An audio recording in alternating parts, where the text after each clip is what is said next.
নমস্কার বন্ধুরা, আমার রান্নাঘরে আপনাদের স্বাগত জানিয়ে আজকের ভিডিওটা শুরু করছি। তো আজকে বানাবো একটি লোভনীয় খাবার, আর দেখতেও কতটা সুন্দর। তো এটা কি করে বানাবো, ভিডিওটা প্রথম থেকে শেষ পর্যন্ত অবশ্যই দেখবেন এবং চ্যানেলটিকে সাবস্ক্রাইব করে দেবেন। তো প্রথমত এখানে একটা তাল নিয়ে নিয়েছি, যেটাকে ছাড়িয়ে নেবো এবার। তো এইগুলো এবার ছাড়িয়ে নেবো। ছাড়িয়ে নিয়ে এখানে একটা চুবড়ি নিয়ে নিয়েছি, চুবড়ির সাহায্যে এবার তালটা বার করে নেবো।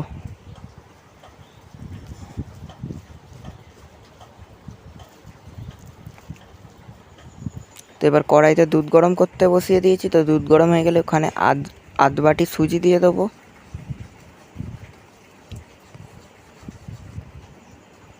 তো এবার ফুটতে শুরু করলে দিয়ে দেবো আধ বাটি চিনি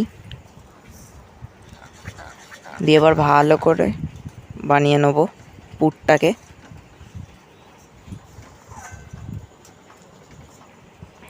তো পুর তৈরি হয়ে গেছে। এবার এখানে দুই জায়গাতে ময়দা নিয়ে নিয়েছি।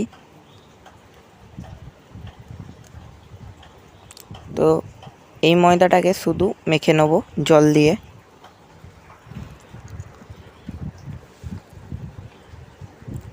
তো এই ময়দাটা আমার এখানে মাখা হয়ে গেছে। এবার এই ময়দাটাকে উপরে তালটাকে দিয়ে দেবো। তাল দিয়ে এটাকে এবার ভালো করে মেখে নেবো। তো এখানে আমার মাখা কমপ্লিট হয়ে গেছে, দেখতে পাচ্ছেন দুটো ডো তৈরি হয়েছে। এবার এই থেকে লিচি কেটে নেব। তো এবার একটা ময়দার লিচিটাকে এবার বেলে নেব অল্প ময়দার সাহায্যে। তো একটা তালের লিচিটাকে বেলে নেব। তো এরপর ময়দাটার উপর তালের লিচিটা দিয়ে এরকম বেলে নেবেন অল্প করে। তারপর একটি ছুরির সাহায্যে কেটে তার উপর চাপিয়ে দেবেন। চাপিয়ে দিয়ে এবার হালকা করে বেলে এরকম রোলিং করে নেবেন।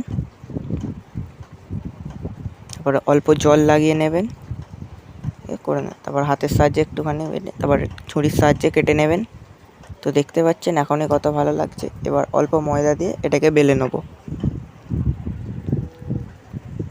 তো এর উল্টো দিকে এবার 1 চামচ পুরটাকে দিয়ে ভালো করে বন্ধ করে নেবো এর মুখটা, আর এরকম হাতের সাহায্যে ঘুরিয়ে নিয়ে ডিজাইনটা করে দেবো। তো এখানে আমার সবগুলো করা কমপ্লিট হয়ে গেছে।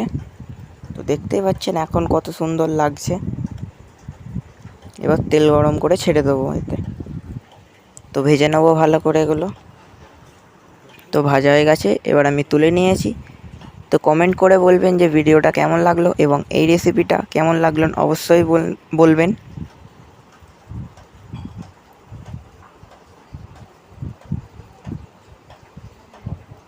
তো এইরকম স্বাদের রেসিপি আপনারাও বাড়িতে বানিয়ে দেখুন।